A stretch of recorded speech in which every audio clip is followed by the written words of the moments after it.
গায় ঢোলে ঢোলে গোরা চাঁদ হরি গুণ গায়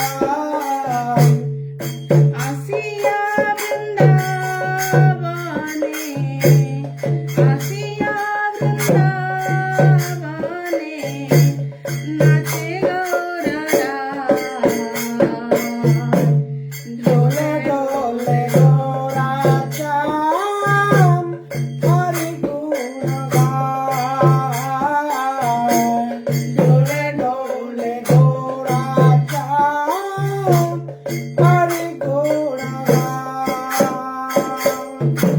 বৃন্দাবনে তরুলতা প্রেমে কহে হরি কথা বৃন্দাবনে তরুলতা প্রেমে কহে হরি কথা নিকুঞ্জের পাখি গুলি নিকুঞ্জের পাখি গুলি হরি নাম শোনায়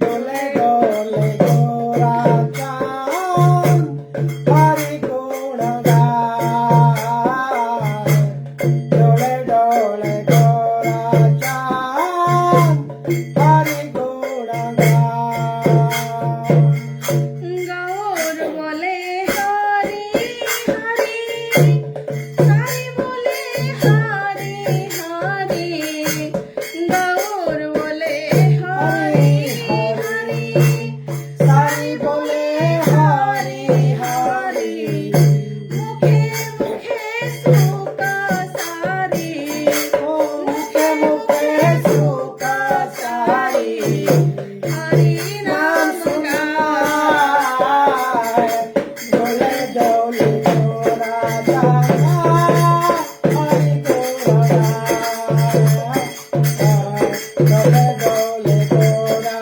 চাঁদ হরি গুণ গায় হরি নামে মতা হয়ে হরি নাম আসিছে রে হরি নামে মতা হয়ে হরি নাম আসিছে রে ময়ূরা ময়ূরী প্রেমে ও ময়ূরা ময়ূরী প্রেমে নাচিয়া খেলা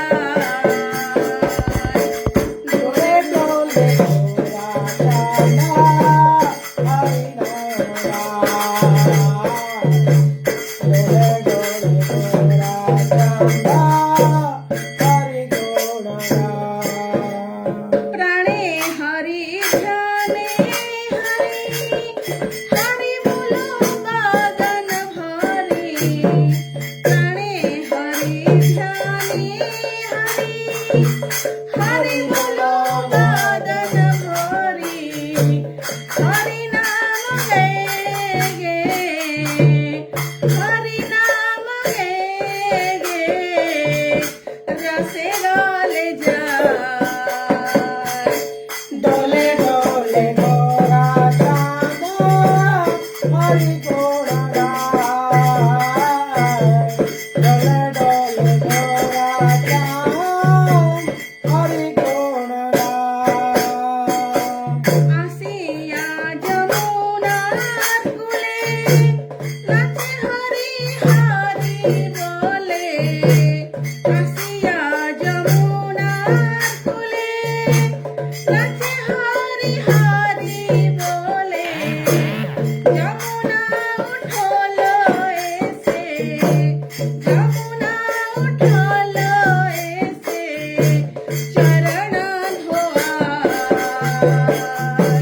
দোলে দোলে গোরা চাঁদ হরি গুণ গায় দোলে দোলে গোরা চাঁদ হরি গুণ গায় দোলে দোলে গোরা চাঁদ হরি গুণ গায়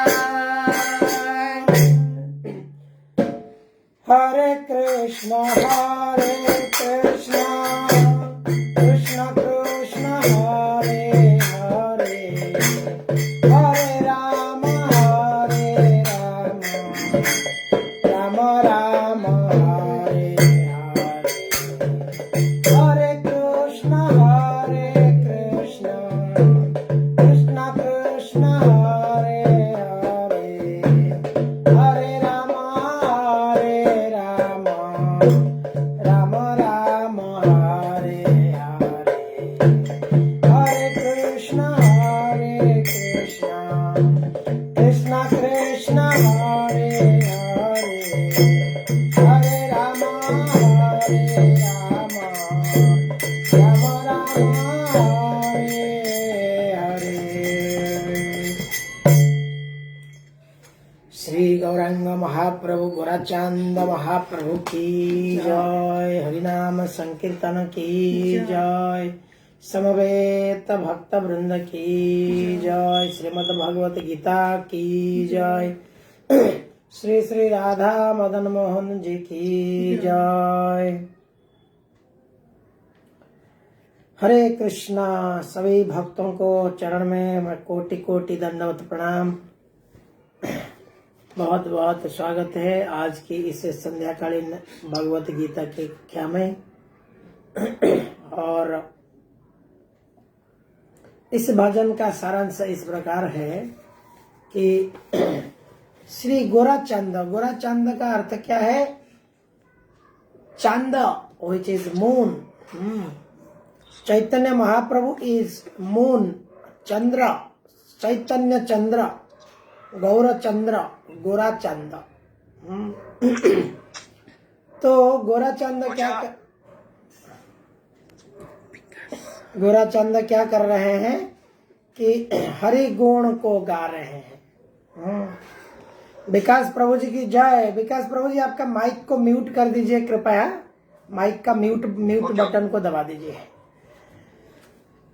तो श्री गौरंग महाप्रभु गोराचंद हरि गुण गा रहे हैं। कैसे? ढोले ढोले, ढल ढल कर, ऐसे गा रहे हैं हरि का नाम, हरि कीर्तन। और क्या कर रहे हैं कि उनके हरिनाम की महिमा देखिए कितना आस्वादित है कि हरिनाम केवल मनुष्य नहीं गाता है, मयूर, मयूरी, peacock, female peacock, male peacock, और कौन गा रहे हैं? तरुलता, वृंदावनेर तरुलता प्रेम गाए हरि कथा। वृंदावन में कोई भी वस्तु है या कोई भी जीवित वृक्ष लता से लेके कोई भी कीट पतंग से लेके कोई भी हो, ये सब क्या है? वृंदावन में सब लोग वृंदावन में कण कण बोले श्री राधे राधे।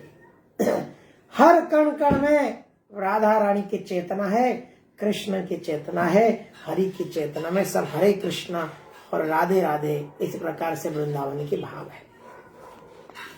तो यहाँ पे चैतन्य महाप्रभु हरि हरि कहते हैं तो तोता भी हरि हरि कहता है, जय। तो इस प्रकार से भगवान महाप्रभु हरिनाम कर रहे हैं। पशु पक्षी से शुरू करके सब हरिनाम कीर्तन कर रहे हैं, पागल हो गए हैं। हरिनाम से मत्त होया पागल होकर हरिण, मयूर, ये सब दौड़ के आ जाते हैं। इस प्रकार से ये गौर हरिनाम की महिमा है। हरिनाम एक इस संसार का ये नहीं है। नाम चिंतामणि रस चैतन्य रस विग्रह। नाम क्या है? चिंतामणि है।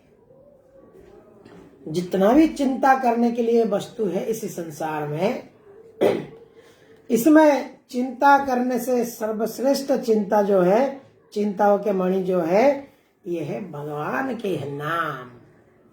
चिंतामणि प्रकर सद्म सुकल्प वृक्ष लक्ष्यावृते सुरभीर विपालयन्तम। ब्रह्म संहिता में ब्रह्मा जी कह रहे हैं कि चिंतामणि, भगवान को चिंतामणि कहा जाता है। तो इसी प्रकार से भगवान बताते हैं यहाँ पर, इस प्रकार से गौर सुंदर अपने हरिनाम को गा करके इतने सारे लोगों को वन जंगल में, वृंदावन में, सभी जगहों में हरिनाम करवाते थे। बोलिए श्री गौर सुंदर भगवान की जय। तो अब हम भगवत गीता की ओर बढ़े। भगवत गीता के आज हम पाठ करेंगे श्लोक संख्या 22। ओम नमो भगवते वासुदेवाय। ओम नमो भगवते वासुदेवाय। ओम नमो भगवते वासुदेवाय। अज्ञानतिमिरान्धस्य ज्ञानाञ्जन शलाकया चक्षुरुन्मीलितं येन तस्मै श्री गुरवे नमः। कल पिछले अध्यायों में हमने चर्चा किया है किस प्रकार से अभी जो थेम चल रहा है, ये देवी देवताओं की थेम चल रहा है। किस प्रकार से देवी देवताएं क्या करते हैं, एक भगवान के सेवक के नाते भगवान के सहायक बनते हैं। जीव को क्या करते हैं, कुछ फैसिलिटी प्रोवाइड करते हैं। हाँ, जीव को अलग अलग प्रकार की सुविधा देते हैं भौतिक संसार में। और क्या होता है, फिर जीव उस समझ नहीं पाता है उस बात को। जीव सोचता है कि यही देवी देवता ही भगवान है। वो देवी देवता को बोल देता है तुम भगवान हो। यहाँ पर हमारे एक वैष्णव टीका करते हैं। देखिए, एक पुलिस कांस्टेबल है एक व्यक्ति। अभी पुलिस के कांस्टेबल को अगर हमारा कोई काम है तो पुलिस कांस्टेबल को हम कहेंगे इंस्पेक्टर साहेब की जय, कमिश्नर साहेब की जय। उसको हम अगर कहेंगे तो क्या उसको अच्छा लगेगा? एक कांस्टेबल उसका पदवी है और उसको हम कहेंगे कमिश्नर साहेब, मुंबई पुलिस कमिश्नर। वो बोलेगा मेरा क्या अपमान कर रहा है यार, ये व्यक्ति को पता नहीं है मैं कांस्टेबल हूं और मुझे कमिश्नर कह करके अपमानित कर रहा है। इस प्रकार से देवी देवताओं भी इस प्रकार से मूर्ख व्यक्ति कुछ इंद्रिय तृप्ति के लिए, कुछ इच्छा को प्राप्त करने के लिए बढ़ा चढ़ा करके देवी देवताओं के ज्ञान नहीं रख के, देवी देवताओं के ज्ञान को ना जान के देवी देवताओं को कहता है भगवान। और इस प्रकार से उनको भगवान के जैसे स्तुति करता है। भगवान कृष्ण की पदवी दे देता है, परमेश्वर की पदवी दे देता है।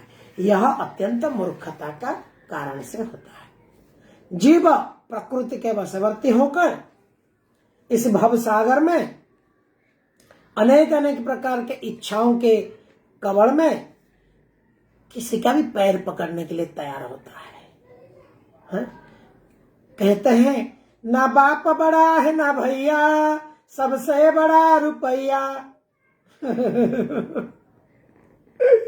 इस संसार में इस प्रकार से संसारी लोगों के लिए बड़ा क्या है, कोई बड़ा नहीं है। भगवान कोई उनके लिए बड़ा नहीं है। सबसे बड़ा रुपया।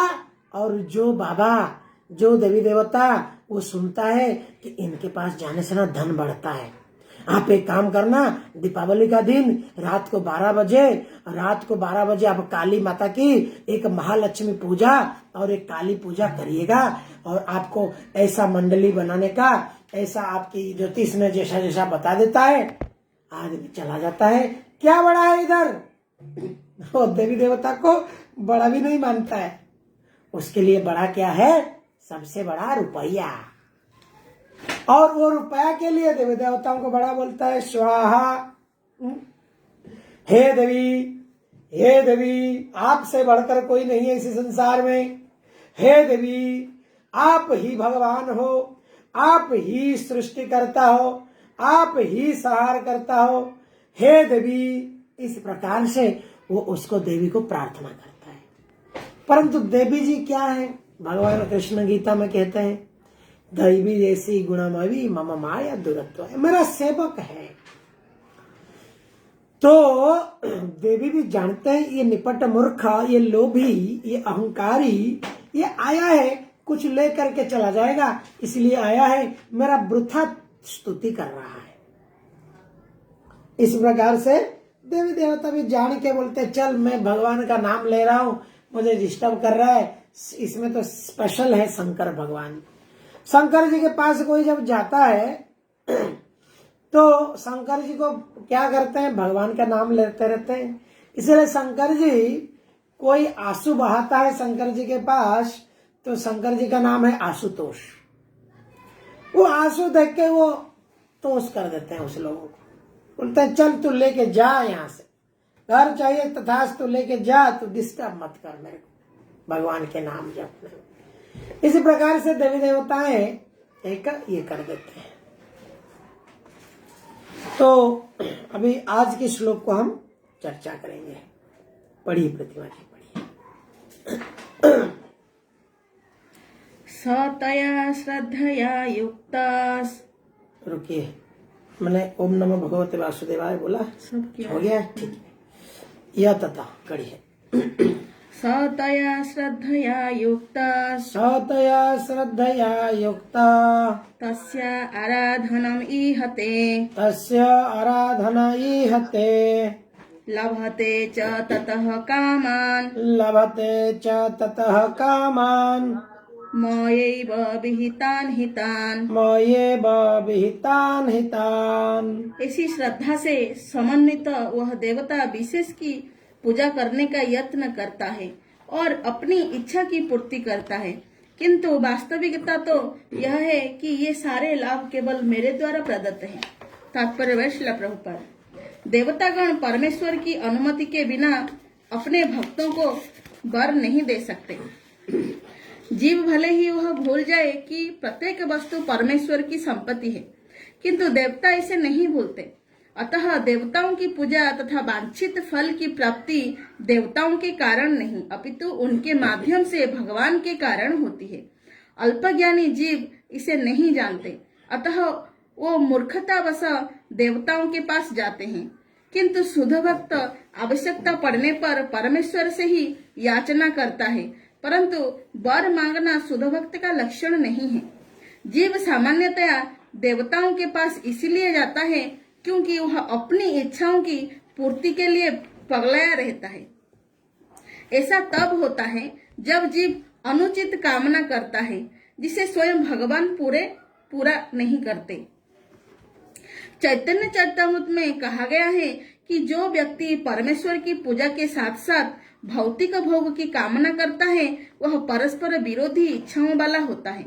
परमेश्वर की भक्ति तथा देवताओं की पूजा समान स्तर पर नहीं हो सकती, क्योंकि देवताओं की पूजा भौतिक है और परमेश्वर की भक्ति नितांत आध्यात्मिक है। जो जीव भगवत धाम जाने का इच्छुक है, उसके मार्ग में भौतिक इच्छाएं बाधक है। अतः भगवान के शुद्ध भक्त को वो भौतिक लाभ नहीं प्रदान किए जाते जिनकी कामना अल्पज्ञ जीव करते रहते हैं, जिसके कारण वो परमेश्वर की भक्ति ना करके देवताओं की पूजा में लगे रहते हैं। हरे कृष्ण। हरे कृष्णा। तो वही कंटिन्यूएशन है, यहाँ पर हम देख रहे हैं किस प्रकार से जो तमोगुणी और रजोगुणी संपन्न व्यक्ति है, ये क्या करते हैं, देवी देवताओं को क्या करते हैं कि पूजा करते हैं। तो एक शुद्ध भक्त क्या करता है, इस प्रकार के कोई भी चीज के प्रति इच्छा नहीं करता है। शुद्ध भक्त क्या है, शुद्ध भक्त का स्वभाव क्या है कि अ प्योर डिवोटी इस प्रकार के कोई भी इच्छा नहीं रखता है, भौतिक इच्छा है। और ये भौतिक इच्छाएं शुद्ध भक्त जानता है कि ये इच्छाएं मुझे कोई बहुत ज्यादा लाभप्रद नहीं है। और इतना ज्यादा लाभ मुझे किससे मिलेगा? कृष्ण चेतना में मिलेगा। शुद्ध भक्त की चेतना इस प्रकार का है। सत्वम श्रीमद् भागवतम में वर्णित होता है 3.4 स्कंद में। चतुर्थ स्कंद तीसरे अध्याय श्लोका नंबर 23 में वर्णित होता है, सत्वम विशुद्धम वसुदेव शब्दितं यदि यते तत्र पुमान पावृतः सत्वे च तस्मिन् भगवान वासुदेवो यदोक्षजे में नमसा विधीयते। एक शुद्ध भक्त हमेशा क्या करता है? भगवान को प्रणाम करता है, वासुदेव को प्रणाम करता है और पूर्ण कृष्ण चेतना में रहता है। और कृष्ण चेतना जो है ऑलवेज प्योर चेतना है। इसलिए प्रभुपाद जी कहे यहाँ पे कृष्ण कॉन्शियसनेस। एक भक्त की चेतना जब कृष्ण चेतना में, शुद्ध चेतना में, प्रभुपाद जी ने नहीं कहा है दुर्गा चेतना, गणेश चेतना। क्यों? क्योंकि ईश्वर परम कृष्ण सच्चिदानंद विग्रह, यह कथा भागवत भी यहाँ पर कहता है चतुर्थ स्कंध में।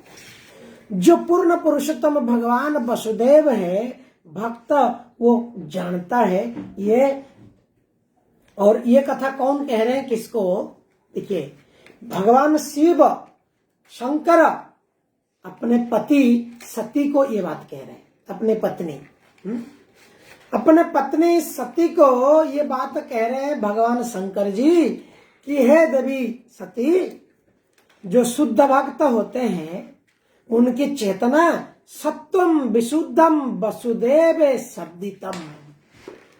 वासुदेव भगवान श्री कृष्ण के नाम में शुद्ध भक्त इसी में ध्यान करते हैं, इसी को चिंतन करते हैं, सत्वम विशुद्धम। तो इस प्रकार से देवताएं के सेवा में जो लगते हैं जो भक्त, इस प्रकार से इसके बिल्कुल विपरीत है। और देवी देवताओं क्या करते हैं कि वास्तव में वो भी चाहते हैं कि इस व्यक्ति भौतिक इच्छाओं तो ले तो गया, लेकिन कैसा ना कैसे करके वास्तव में ये कृष्ण से जुड़ जाए। आप जानने के लिए मैं आपको बताऊं, भगवान शंकर, इनका नाम है भूतनाथ। वो राख लगा के अपने शरीर में श्मशान के वहां पर घूमते रहते हैं। क्यों? वो पिचास भूत, इस प्रकार के जो आत्माएं हैं जिनको भगवान की नाम, भगवान की महिमा इस प्रकार के सुनाने के लिए और उनको उद्धार करने के लिए। देखिए, परम करुणा है, परम अनुकंपा है भगवान शंकर। इस प्रकार से शंकर भगवान के मंदिर में कोई जाता है, हे शिवपति पार्वती पते त्राहिमाम भव सागरम, ये कहना चाहिए।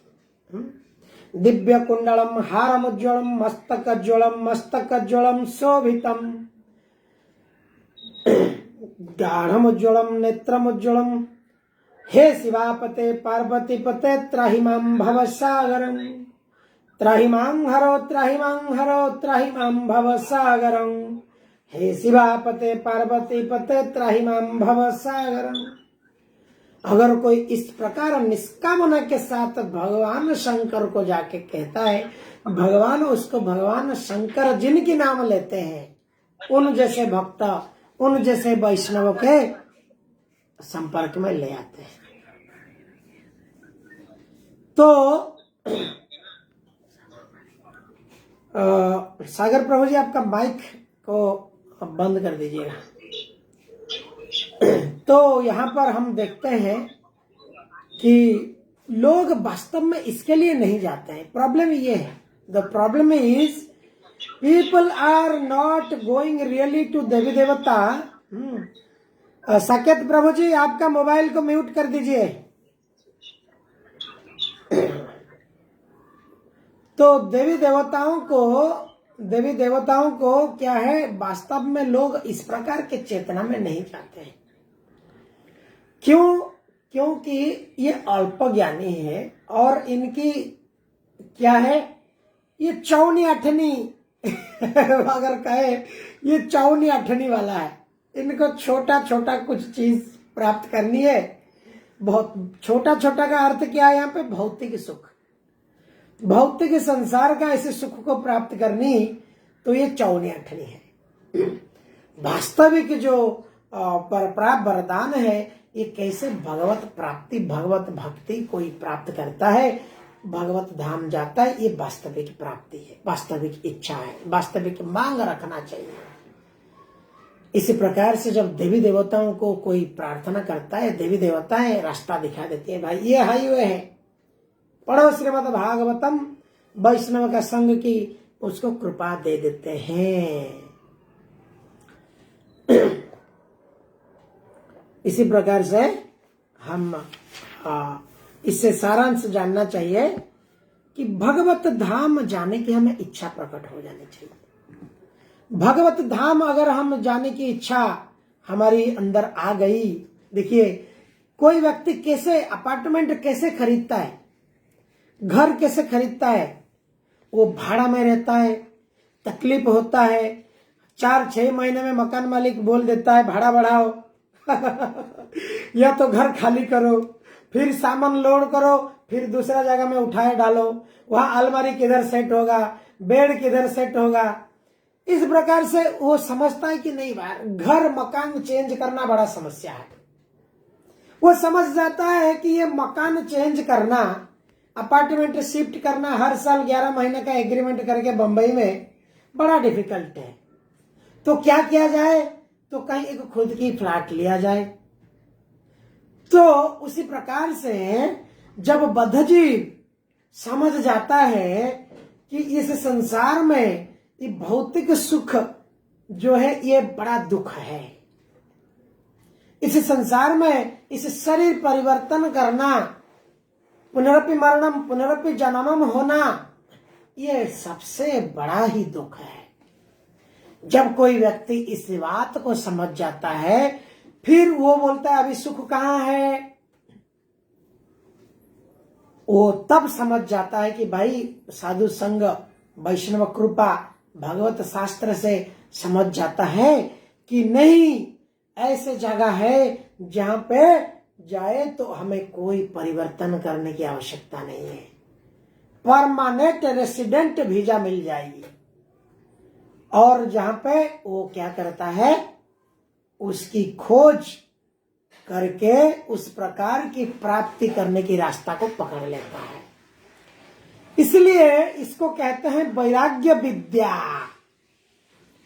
वैराग्य विद्या यह है कि एक व्यक्ति को, जैसे एक वैराग्य आता है, फालतू का ये भाड़े का घर है, मकान मालिक को गाली देता है, भाड़े का घर को गाली देता है और मकान के लिए मेहनत करता है, पैसा इकट्ठा करता है, अच्छा घर ढूंढता है और बोलता है ले दे धनाधन, काम खत्म, निस्तार हो गया, मुक्ति हो गया।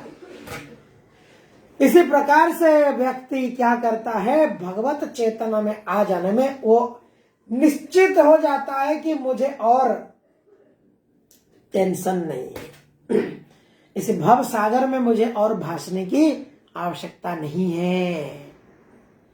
इसी प्रकार से जो देवी देवताओं के शरण में आते हैं, उन लोगों के पास वो चेतना ही नहीं है। उनको चेतना कैसा है, एक उदाहरण मैं दूं तो अगर एक टॉर्च लाइट को डालेंगे, थोड़ा नजदीक से अगर टॉर्च लाइट डालेंगे तो इतना ही एरिया दिखेगी, वो टॉर्च लाइट को पूरा दूर से डालेंगे पूरा कमरा दिखेगी, वो टॉर्च लाइट को पूरा और बाहर लाके रोड पे डालेंगे तो पूरा रोड दिखेगी। तो इसी प्रकार से छोटे जो चेतना है, निम्न चेतना है, ये ऐसी छोटी टॉर्च लाइट है। जो व्यक्ति परिवार चेतना में रहता है, जनस्य मोह अहं मम इति चेतना में रहता है, वो छोटी सी torch light, my family, my salary, my home, my father, my mother, मेरा बच्चा, ये छोटी टॉर्च लाइट है। और उसी के अंदर वो क्या करता है, इच्छाओं को, उनकी इच्छाओं को तृप्ति करने के लिए वो क्या करता है, देवी देवता के पास जाता है।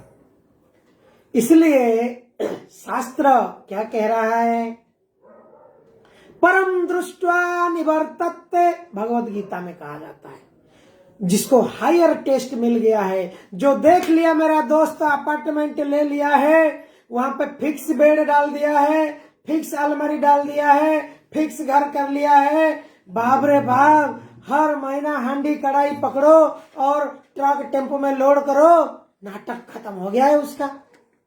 कितना बढ़िया है यार। इस प्रकार से जैसा जब कोई भक्त समझ जाता है कि भगवान कृष्ण एक शरणम,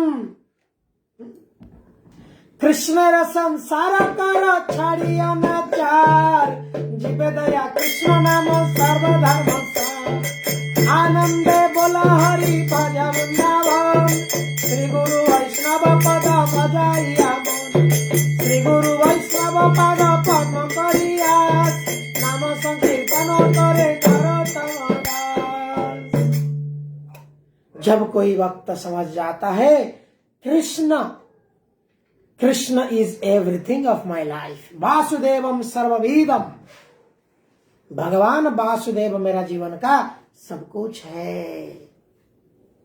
मानस देह गेहो जे कुछ मोर, और पिलू तोरा पदे नंद किशोर, मारवे राखवे जो इच्छा तोर, और पिलू तोरा पदे Nand Kishore. Apartment is ready, full 4 BHK apartment, Baikunth Golok Vrindavan Dham, room number so and so, ticket.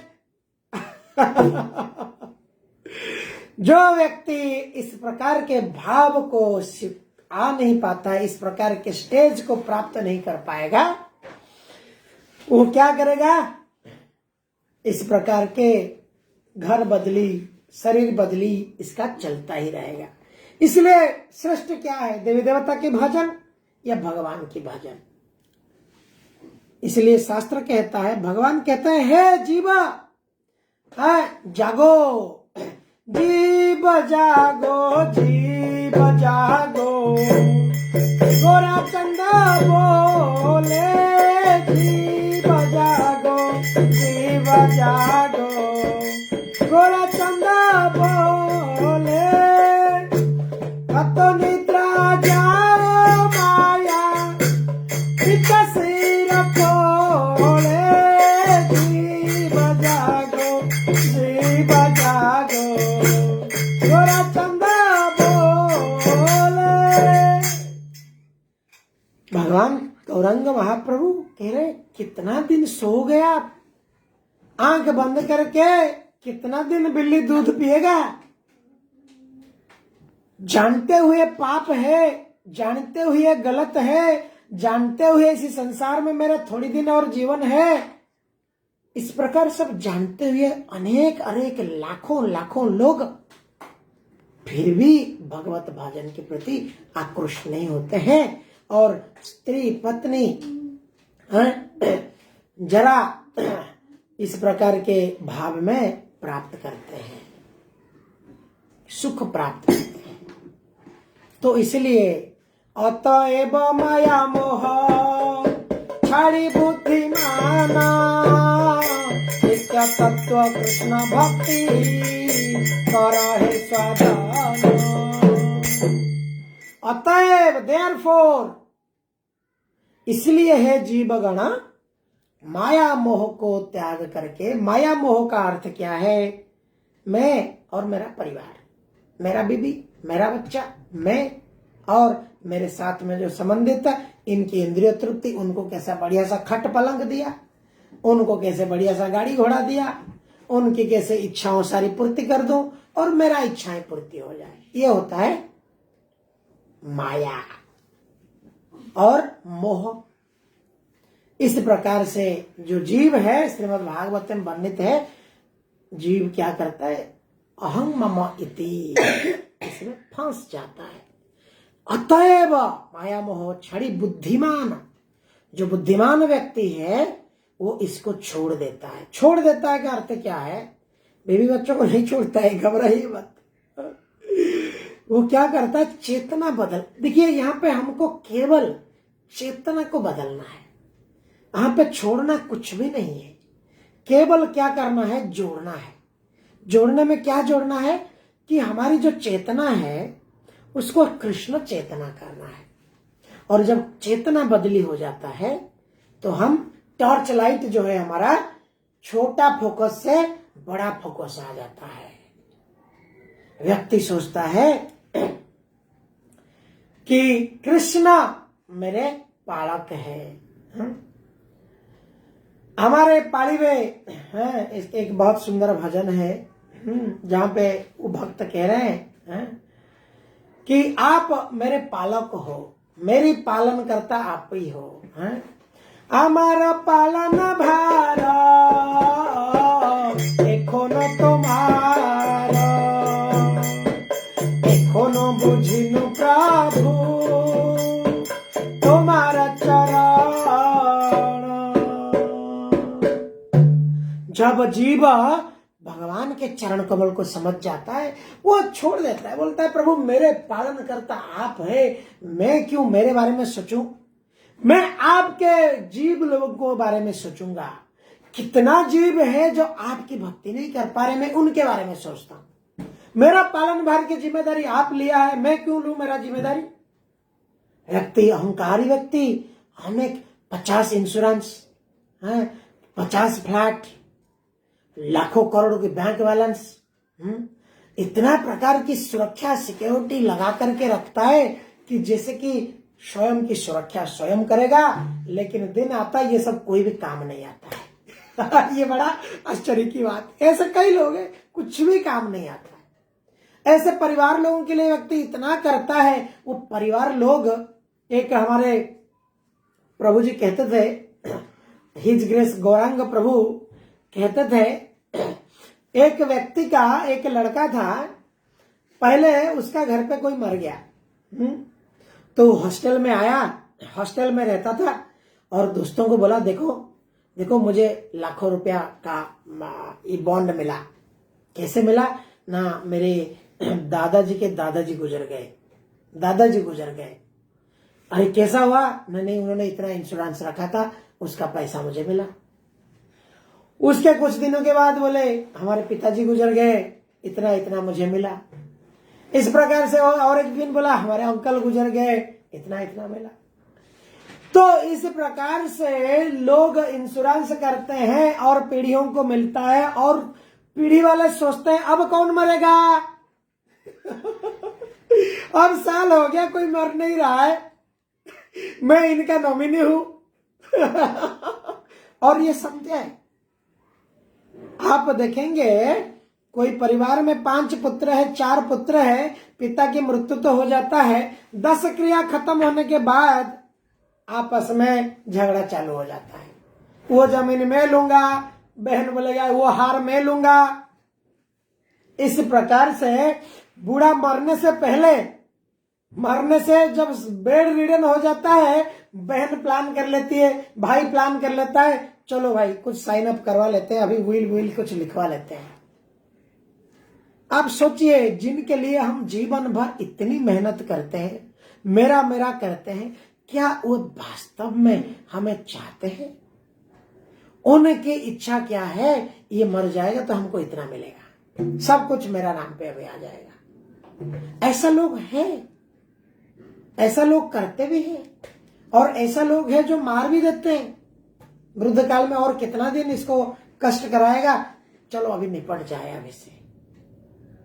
तो यह भौतिक बुद्धि जो है ये माया अपहृत ज्ञान कहलाता है। हरे कृष्णा। श्लोक संख्या 23। अंतवन्तु फलं तेषाम् अंतवतु फलं तेषा तद्भवत्यल्पमेधसाम् तद्भव अत्य अल्पमेधसाम् देवान् देवजयो यन्ति देवान् देवयजो यन्ति मद्भक्ता यन्ति मामपि। मद्भक्ता यन्ति ममापि। हरि बोल। यहाँ पे भगवान ने क्लियर स्टाम्प लगा लिया कि मेरा भक्त कहाँ जाएगा, देवता के भक्त। पढ़िए, कोई माता जी पढ़ेंगे? जी प्रभु जी, हरे कृष्ण। पढ़िए, हरे कृष्ण माता जी। भावार्थ अल्प बुद्धि वाले व्यक्ति देवताओं की पूजा करते हैं और उन्हें प्राप्त होने वाले फल सीमित तथा क्षणिक होते हैं। देवताओं की पूजा करने वाले देवलोक को जाते हैं, किंतु मेरे भक्त अंततः मेरे परम धाम को प्राप्त होते हैं। तात्पर्य भाई श्रील प्रभुपाद। भगवत गीता के कुछ भाष्यकार कहते हैं कि देवता की पूजा करने वाला व्यक्ति परमेश्वर के पास पहुंच सकता है, किंतु यहाँ यह स्पष्ट कहा गया है कि देवताओं के उपासक भिन्न लोक को जाते हैं, जहाँ विभिन्न देवता स्थित हैं। ठीक उसी प्रकार जिस तरह सूर्य की उपासना करने वाला सूर्य को या चंद्रमा का उपासक चंद्रमा को प्राप्त होता है, इसी प्रकार यदि कोई इंद्र जैसे देवता की पूजा करना चाहता है तो उसे पूजे जाने वाले उसी देवता का लोक प्राप्त होगा। ऐसा नहीं है कि किसी भी देवता की पूजा करने से भगवान को प्राप्त किया जा सकता है। यहाँ पर इसका निषेध किया गया है, क्योंकि यह स्पष्ट कहा गया है कि देवताओं के उपासक भौतिक जगत के अन्य लोकों को जाते हैं, किंतु भगवान का भक्त भगवान के परम धाम को जाता है। यहाँ पर यह प्रश्न उठ सकता है कि यदि विभिन्न देवता परमेश्वर के शरीर के विभिन्न अंग हैं, तो उन सबकी पूजा करने से एक ही जैसा फल मिलना चाहिए। किंतु देवताओं के उपासक अल्पज्ञ होते हैं, क्योंकि वे यह नहीं जानते कि शरीर के किस अंग को भोजन दिया जाए। उनमें से कुछ इतने मूर्ख होते हैं कि यह दावा करते हैं कि अंग अनेक हैं, अतः भोजन देने के ढंग अनेक हैं, किंतु यह बहुत उचित नहीं है। क्या कोई कानों या आँखों से शरीर को भोजन पहुंचा सकता है? वे यह नहीं जानते कि ये देवता भगवान के विराट शरीर के विभिन्न अंग हैं, और वे अपने अज्ञानवश यह विश्वास कर बैठते हैं कि प्रत्येक देवता पृथक ईश्वर है और परमेश्वर का प्रतियोगी है। न केवल देवता अपितु सामान्य जीव भी परमेश्वर के अंग हैं। श्रीमद् भागवत में कहा गया है कि ब्राह्मण परमेश्वर के सर हैं, क्षत्रिय उनकी बाहें हैं, वैश्य उनकी कट्टी तथा शूद्र उनके पांव हैं, और इन सब के अलग अलग कार्य हैं। यदि कोई देवताओं को तथा अपने आप को परमेश्वर का अंश मानता है तो उसकी ज्ञान पूर्ण है, किंतु यदि वो उसे नहीं समझता तो उसे भिन्न लोगों की प्राप्ति होती है। यहाँ जहाँ देवतागण निवास करते हैं, यह वह गंतव्य नहीं है जहाँ भक्तगण जाते हैं। देवताओं से प्राप्त बस नाशवान होते हैं, क्योंकि इस भौतिक जगत के भीतर सारे लोग, सारे देवता तथा उनके सारे उपासक नाशवान हैं। अतः इस श्लोक में स्पष्ट कहा गया है कि ऐसे देवताओं की उपासना से प्राप्त होने वाले सारे फल नाशवान होते हैं। अतः ऐसी पूजा केवल अल्पज्ञों द्वारा की जाती है, क्योंकि परमेश्वर की भक्ति में कृष्ण भावनामृत में संलग्न व्यक्ति ज्ञान से पूर्ण दिव्य आनंदमय लोक की प्राप्ति करता है। अतः उसकी तथा देवताओं के सामान्य उपासक की उपलब्धियां पृथक पृथक होती हैं।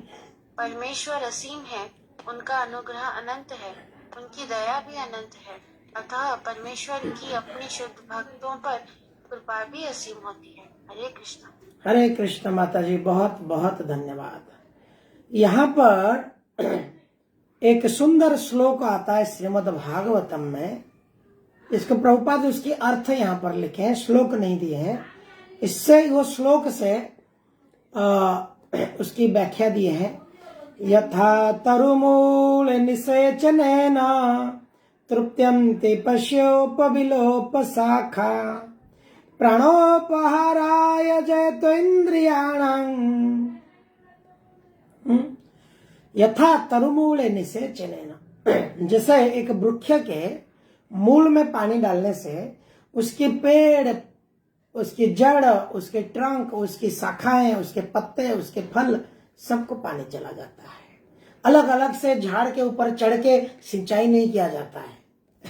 करते हैं क्या कोई? कोई नहीं करता है। नहीं नहीं नहीं नहीं, पत्ता सूख जाएगा, मूल में खाली डाला है, हो पत्ता के ऊपर चढ़ के डालो। वो दमकल का कौन सा वो पाइप लेके।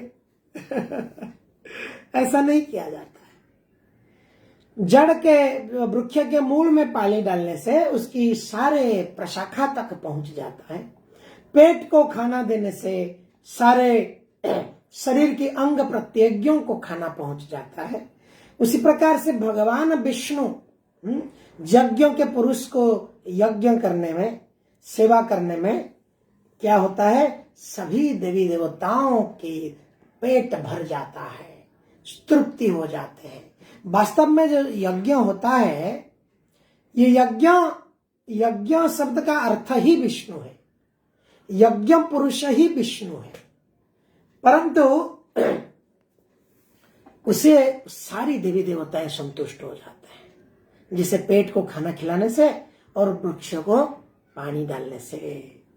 और दूसरे यहाँ पे प्रभुपाद जी और एक टीका में कहते हैं, ब्राह्मण क्या है? ब्राह्मण भगवान के सिर है, मुख है, क्षत्रिय बाहु है, वैश्य उनकी कटी है, शूद्र उनके पांव है। ये जो वर्णाश्रम है, ये भगवान ने सृष्टि किया है, परंतु ये सब समान है। वास्तव में देखा जाए तो सबके अलग अलग फंक्शन है। कहीं सर अकेले क्या करेगा अगर पैर नहीं रहेगा तो? हाथ क्या करेगा, बाहु क्या करेगा अगर पैर नहीं रहेगा तो? इसलिए वर्णाश्रम जो है, 4 वर्ण, ये सब एक दूसरे से जड़ित है। और एक व्यक्ति डायरेक्ट शूद्र से ब्राह्मण बन सकता है। ऐसा जरूर नहीं कि ब्राह्मण से वो वैश्य बनेगा, एक स्टेप प्रमोशन होगा, वैश्य से क्षत्रिय, ऐसा नहीं। हर कोई व्यक्ति ब्राह्मण, यहाँ पे ब्राह्मण बनने का अर्थ क्या है कि ये 6 पैसा या 6 रुपया हो गया एक जनेऊ आजकल, 6 रुपया या 10 रुपया हो गया जनेऊ, पूजा सामग्री दुकान में मिलता है। और ऐसे कई लोग हैं आजकल जनेऊ डाल देते हैं। और कई ऐसे ब्राह्मण हैं जो व्रतोपनयन करते हैं बच्चे को, और कहा जाता है ये ब्राह्मण है, परंतु भगवत गीता इसको अप्रूव नहीं करता है। भगवत गीता के हिसाब से इसको स्वीकार नहीं किया जाता है। भगवत गीता कहता है क्या है, जिसके पास गुण है ब्राह्मण का, वो ब्राह्मण है। जिसके पास कोई ऐसा 10 रुपया वाला जनेऊ डाल दिया है और नौकरी कर रहा है, कोई बार में बारमैन बना हुआ है या कोई रेस्टोरेंट में, होटल के अंदर कुक बना हुआ है, बड़ा चिकन का हड्डी काट के खाना बना रहा है, ब्राह्मण का घर में पैदा हुआ है, ठीक है, लेकिन वो ब्राह्मण नहीं है, वो शूद्र है। इस प्रकार से शास्त्र कहता है कोई शूद्र परिवार में जन्म है, परंतु वो मंत्र तंत्र विशारद है, सब भगवान के नाम जप करता है, सारे नियम विष्णु भक्ति के नियम को पालन करता है, वो वैष्णव है, वो भी ब्राह्मण से बड़ा है। इस प्रकार यह शास्त्र कहता है, हम नहीं कह रहे, ये भगवत गीता कहता है, श्रीमद् भागवत कहता है, उपनिषद कहता है, ये सारे के ये मत है। सत्कर्म निपुण विप्र मंत्र तंत्र विशारद अवैष्णवे गुरु नास्यम वैष्णवे कुरु में गुरु। एक विप्र अगर सत्कर्म में निपुण भी है, मंत्र तंत्र विशारद है, परंतु अवैष्णव है, वो वैष्णव नहीं है, विष्णु के प्रति भक्ति नहीं है, प्रेम नहीं है, उसको गुरु नहीं कर सकते, उठा लाभ नहीं होगा, वो भवसागर से उद्धार नहीं कर पाए। वैष्णव को गुरु बनाना चाहिए।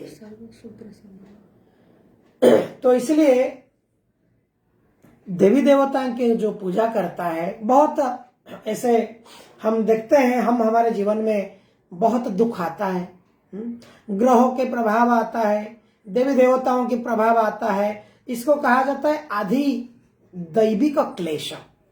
हमको जो क्लेश या कष्ट आता है ये देवी देवताओं के प्रभाव से भी आता है, ग्रहों के प्रभाव से भी आता है। परंतु जरूरी नहीं कि हमें उन देवी देवताओं को पूजा करना, हाँ पर्टिकुलर वो देवी देवताओं को पूजा करके शांति करना जरूरी आवश्यकता नहीं है। क्यों? जैसे वृक्ष के मूल में पानी डालने से पूरा सब तृप्त हो जाते हैं, उसी प्रकार से कोई पर्टिकुलर देवी देवताओं को अपनी इंद्रिय तृप्ति, धन कम हो रहा है भाई देवताओं की पूजा कर लो, धन बढ़ जाएगी, आवश्यकता नहीं है। क्यों? इस संसार में ऑलरेडी हमको ऐसे ही चेतना मिला हुआ है आदि अनादि काल से कि हम लगे हुए हैं इंद्रिय भोग में, और बहुत ज्यादा धन ले लेंगे तो क्या करेंगे? वो इंद्रिय भोग करेंगे। शूद्र, जो जिसकी मेंटालिटी शूद्र है, शूद्र शब्द का अर्थ, मेरा बात को बुरा मत लीजिए, शूद्र शब्द का अर्थ यहां पर है कि जिसकी दिमाग इंद्रिय तृप्ति के बाहर कुछ सोच ही नहीं पा रहा है, वो शूद्र है। ब्राह्मण क्या है? जो जानता है, संयम जानता है, करना क्या है, नहीं करना क्या है, जीवन का लक्ष्य क्या है, ब्रह्म क्या है, परम ब्रह्म क्या है, परमात्मा क्या है, भगवान क्या है, वो ब्राह्मण है। ब्रह्म जानते थे ब्राह्मण। भले किसी भी परिवार में जन्म हो, अगर इसको ये ज्ञान है तो ब्राह्मण है। ये भगवत गीता के डेफिनेशन है। कलयुग में अभी ऐसे जाति प्रथा चली आ रहा है जिसको अभी घृणा किया जा रहा है, सरकार भी उसको हटा दिया है। तो इसी प्रकार से हम देखते हैं कि देवी देवताओं की लोक में जाएगा तो अब्रह्मा भुवनार्लोक पुनरावर्तिन अर्जुन।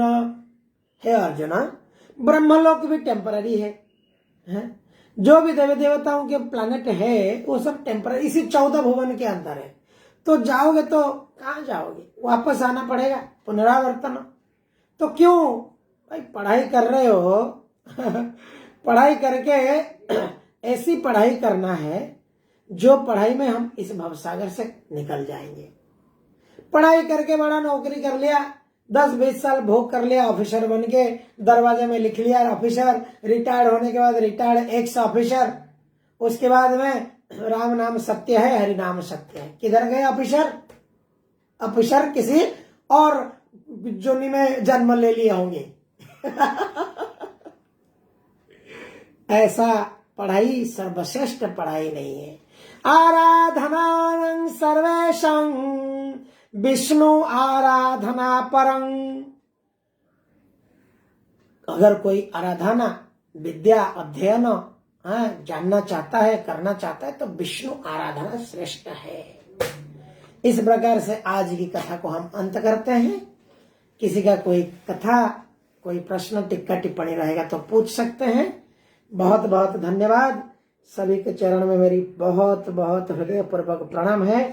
आप सब आए हैं, इस प्रकार से प्रत्येक दिन आप आते रहिए। हरे कृष्णा।